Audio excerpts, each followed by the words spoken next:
Kör gizlən qaç oyununun nə olduğunu bilirsiniz.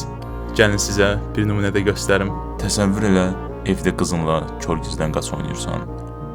Bu oyunun qaydaları belədir. Bir nəfər gizlənir, digəri gözlərini bağlayıb onu axtarır. Axtaran 3 haqqı var ki, o istəyəndə gizlənən əllərini bir-birinə çırpıb səs çıxarsın. İlk haqqını işlədirsən. First clap. Səsin gəldiyi tərəfə getməyə başlayırsan. Sonra ikinci haqqını işlədirsən. Second clap. Artıq onun hansı otaqda gizlənmiş olduğunu bilirsən. Otağa girib son haqqını da işlədirsən. Dolabın açılmasının səsini eşidirsən.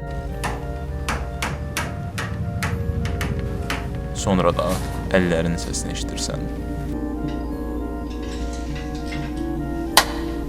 Artıq bilirsən, onun dolabın içində gizləndiyindən əminsən.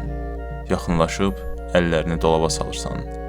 Amma heç kimin olmadığını görürsən. Gözlərini açıb qorxu içində baxırsan ki, qızın heç ümumiyyətlə bu otaqda olmayıbmış.